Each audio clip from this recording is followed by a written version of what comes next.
MVP by Ryan Gallant.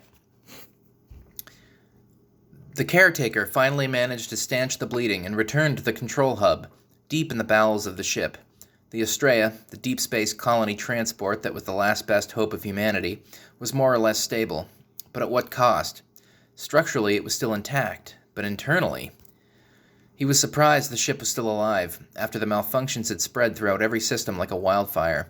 With mounting dread, he did a full system diagnostic. Twice, to be sure.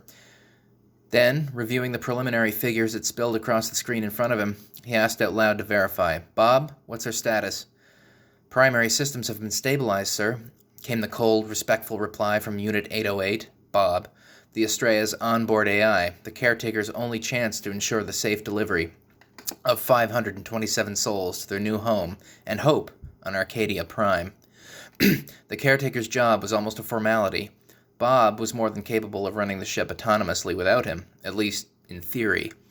But the fact Bob had been unable to deal with the ship's problems on its own, and had to wake the caretaker from hypersleep to manually plug holes in the proverbial dike, told the caretaker everything he needed to know about the state of their mission. Ignoring the sinkhole opening in the pit of his stomach, the caretaker pressed on.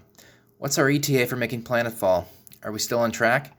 There was a brief moment of human-like hesitation, the caretaker thought, before the AI deigned to respond. "Adjusting for variables due to power conservation, ETA for planetfall in Arcadia Prime will be in approximately 800 years. "Christ, we're not even halfway there yet?" "Correct, sir."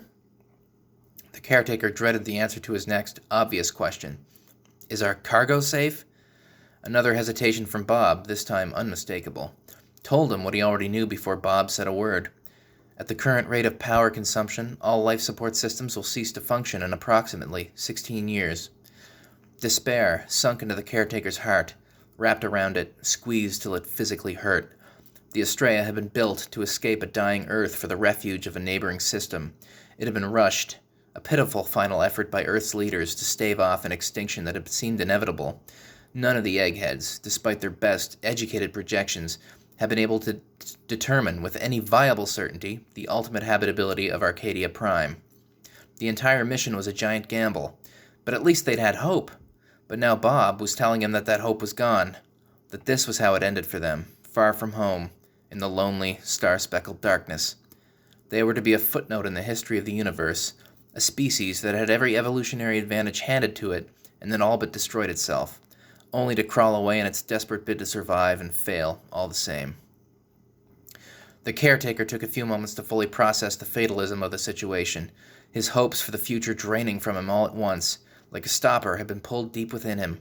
With a hitch in his voice, he asked Bob, mostly by rote and with no particular expectation of any good news, "How many can be saved?" Bob said, "With proper energy conservation, and by rerouting power from non-essential systems, 11 life support chambers may remain functional for the duration of transit to Arcadia Prime."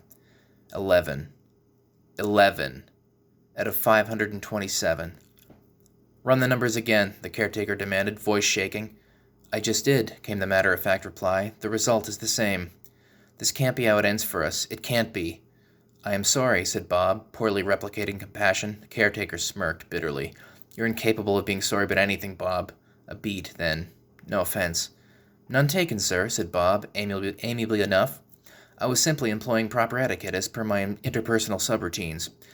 The caretaker laughed, lightly at first, and then cackling more hysterically, for several minutes.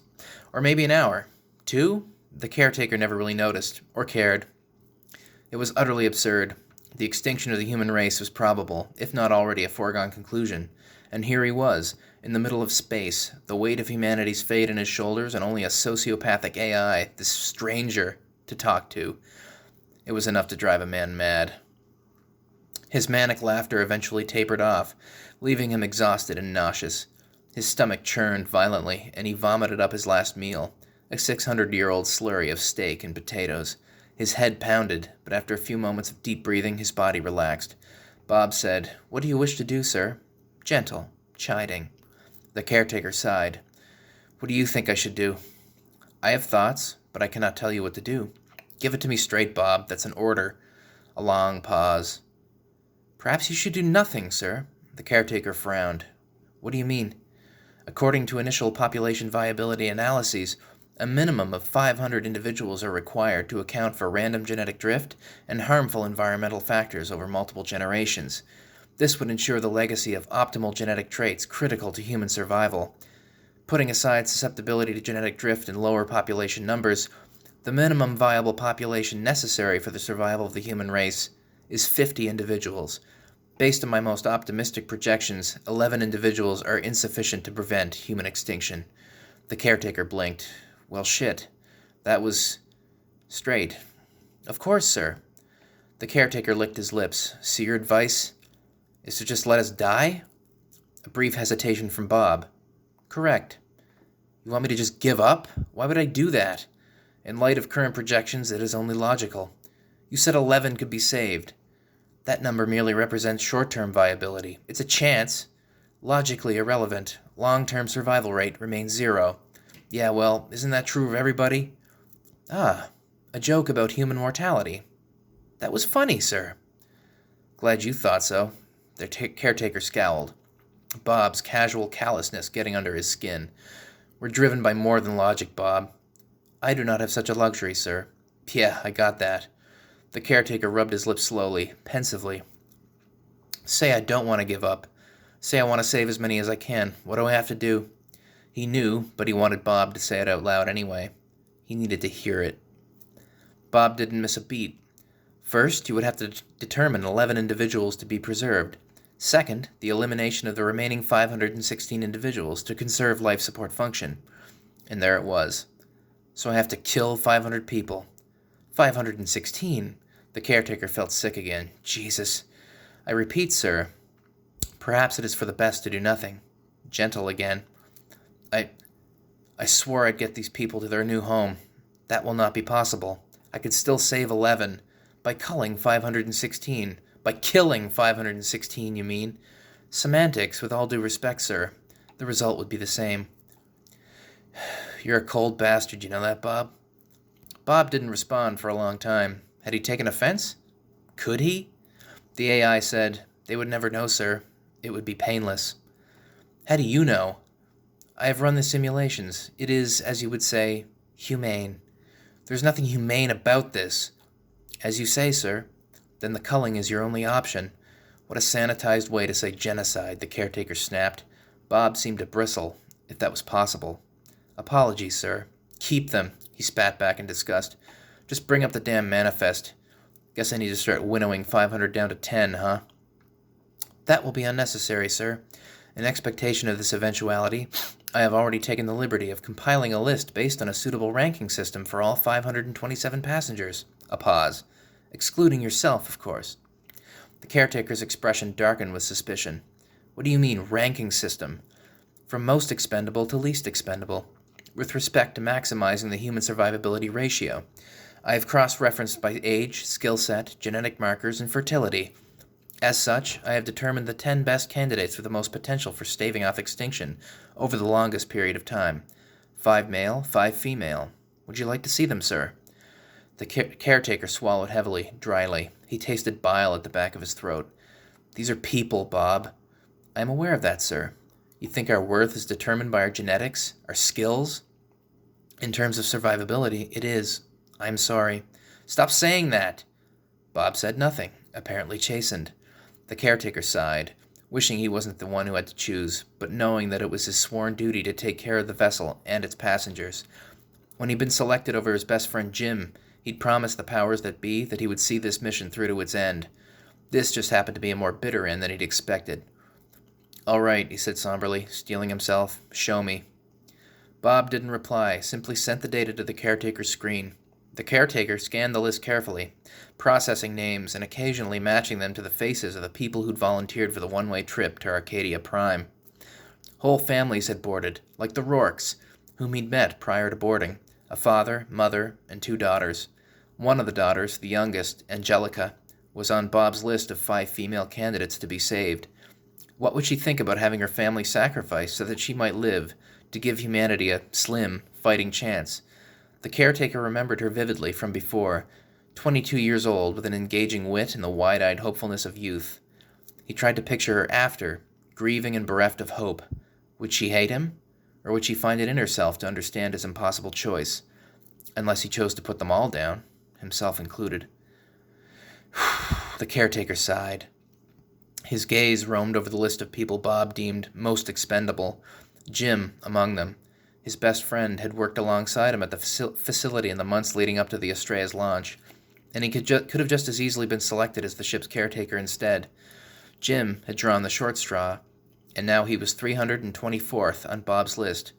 A whole life, reduced to a number to define human value.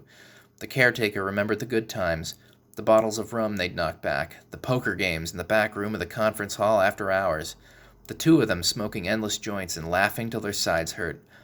The caretaker remembered Jim's grin most of all, lovable and slightly mischievous, the picture of the man's face as clear as if he were sitting there with him. The caretaker's heart broke with the notion of bringing death to a person who had so much life left to live.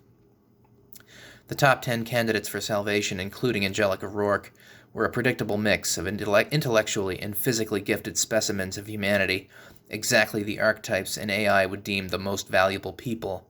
Agricultural experts, biologists, and doctors, all certified geniuses, and all but the Rourke girls strangers to the caretaker. And then there were the others, like Bob's expendables. Familiar faces came to him in a random barrage, stabbing at his conscience. Indra Mangraviti, the Marine veteran who'd wanted to visit the Appalachians one more time before she left Earth. Carol Vaughan, the poet laureate whose husband had died in a flash flood 3 weeks before launch. Ivan Sokolov, the jazz musician whose fiancée was in hypersleep next to him, both dreaming of a new life in Arcadia Prime. The caretaker began hyperventilating, his chest tightening. "Sir?" said Bob, mimicking concern. The caretaker took short, sharp breaths, trying not to puke. Again. "Sir, are you all right?" "Hardly. Christ, maybe I should just let it go." "You still can." The caretaker considered it, torn. "Then everyone dies." "Everyone dies regardless, sir." "You don't know that." "Then give me the order." I can't." Bob was silent. The caretaker screamed his frustration, a wordless howl. His voice finally gave out, and then he just sat there sobbing, his body shuddering violently. Bob remained silent. After a time, the caretaker's sobs abated. Then he looked up. "I need time to think, Bob. Do you mind?" "Of course not, sir." The caretaker left the hub and paced the shadowy corridors of the empty ship for hours, the pressure slowly crushing his mind. The fate of the human race was nigh. Either he would choose to kill everyone as an act of mercy, or he would choose to spare 11 people who would most likely end up dying on Arcadia Prime instead of in space, living ghosts who didn't realize humanity's fate was already sealed. What was right and what was wrong? Either way, time was not on his side. He had to make the choice now, while there still was time, while there still was a choice. He returned to the hub. "Bob, I've made my choice." "Yes, sir?" "Do it. All I ask is you spare chamber 324, too." "Sir, 12 life support chambers cannot be sustained." "Just do it!" A pause. "As you command, sir." At first, nothing happened.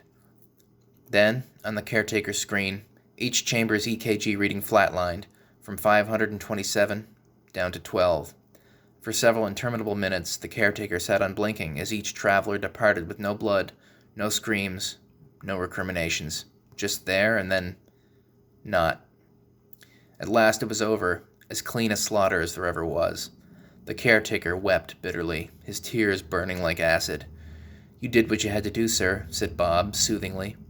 "Did I?" the caretaker croaked. "Yes." "What do you want to do now, sir?" The caretaker's expression was grim. "Prep my chamber." "Of course, sir." He became aware of an instrumental version of "Don't worry. Be happy," filtering through his unconsciousness, faint at first, then clearer. Was he dreaming it? No. Then where? Jim opened his eyes slowly, blinking blearily. His vision cleared, and he saw that his chamber door was wide open, the soft music emanating from the room beyond. He stretched atrophied muscles, got some feeling back, then stepped out into the dimly lit cargo bay, shivering as his bare feet touched frigid concrete. "Good morning, sir," Bob's voice greeted, startling him. "Bob, what's going on? Do we make it?" "Affirmative. And congratulations, you have been promoted to caretaker of the Astrea. Please make your way to the command deck to finalize landing procedures on Arcadia Prime. The end.